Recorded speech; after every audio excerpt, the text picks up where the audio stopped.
guys, I got the senior sweaters you guys ordered. Yo! Ow.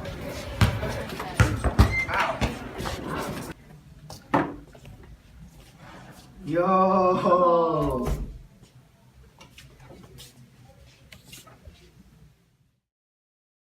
Whoa, you got yours customized. Really? What does mine say? CSI. What does mine say? Today! What does mine say? CSI. What does mine say? Today! What does mine say? CSI. What does mine say? Today! What does mine say? CSI. What does mine say? Today!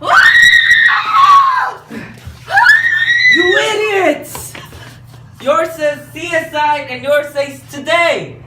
Oh. Today! Today's top story is an unfortunate incident that is happening in the humid, tropical climates of the Caribbean and South America. It's called Zika, a virus that spreads from person to person, seemingly through venereal interactions and mosquito bites. Also, scientists studying the disease have noticed that it spreads through the Aedes genus mosquito. The virus was originally found in the Zika forest of Uganda in 1947, but was never a real concern for humans of the Western Hemisphere. Although it is a big concern, the symptoms of the disease are usually mild. A rash, headaches, pain in the joints and bones, and/or a fever. The symptoms typically show up between 3 and 12 days after the initial mosquito bite, but fortunately, they go away within a week. Though the virus seems only bothersome, it does pose a unique threat to pregnant women in places that the outbreak has occurred. Scientists are now beginning to notice a connection between pregnant women who have contracted the virus and birth defects. Children with mothers who have contracted Zika suffer from microcephaly, a neurodevelopment disorder. Microcephaly causes incomplete mental development and is associated with small head size in newborns. The rise in birth defects with the spread of Zika has led to the officials in Colombia, Ecuador, El Salvador, and Jamaica recommending that women should delay plans of pregnancy until more facts are discovered about the mosquito-borne virus. They actually recommend the delay to last until at least 2018 when they can understand more and slow the spread of Zika,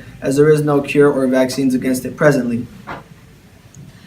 We've just received news that Zika is expected to spread to the U.S. eventually, and the Aedes mosquito already inhabits some of the states here, including Arizona. Ways to protect yourself from contracting the virus include using bug repellent and bed nets, as it is expected to spread very quickly through the mosquito.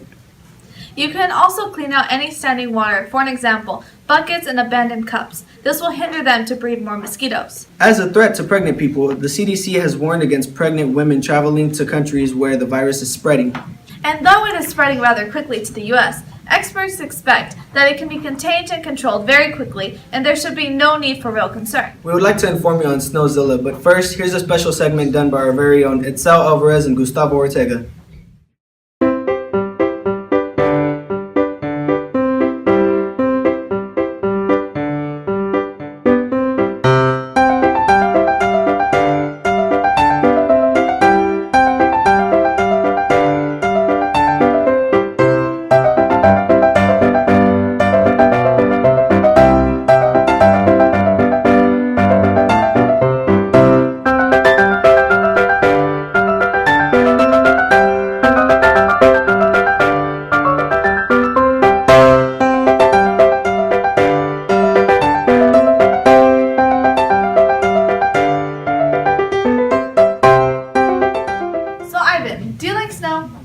Well, I don't know. We live in Phoenix. The closest thing we have to snow is hail. Get this. If you guys haven't heard, there has been a recent major snowstorm called Snowzilla that has hit the East Coast. It's been reported that over 30 inches of snow has fallen, and even more is expected along the way. That explains all those photos people have been posting all over social media. It seems people are finding ways to have fun considering its major impact. The snowstorm itself has made living for some people very difficult, considering all local stores sold out of necessary household items. It's reported that at least 14 people had died. Not only that, but Snowzilla has left at least 74,000 homes without power. Over 8,500 flights to the East Coast has been canceled, and major flooding. With that being said, this storm may be the biggest snowstorm on record. That's right. According to the Washington Post, Snowzilla may find itself in the top 10 largest snowstorms in D.C. However, in cities such as Baltimore, Allentown, and Harrisburg, this storm has been breaking all of the records. Storms of this magnitude have many wondering if climate change could be responsible.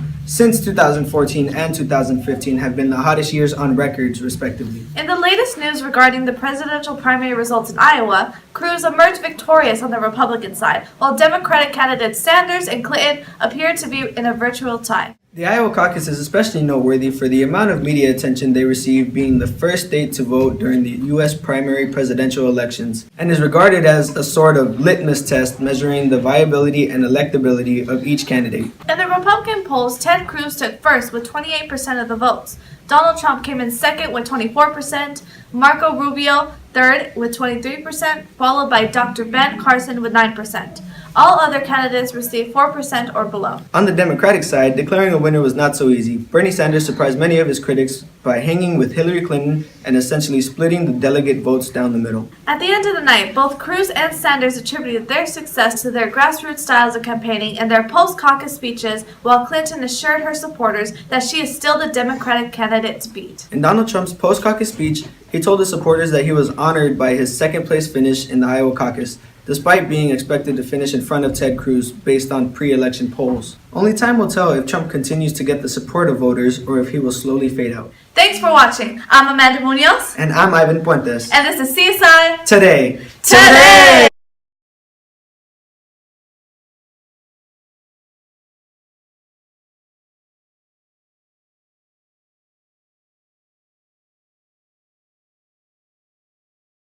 Sarah! Trump took over. Oh, In Donald Trump's Pocahontas? dang it. How do you say that thing? Des Moines? Really?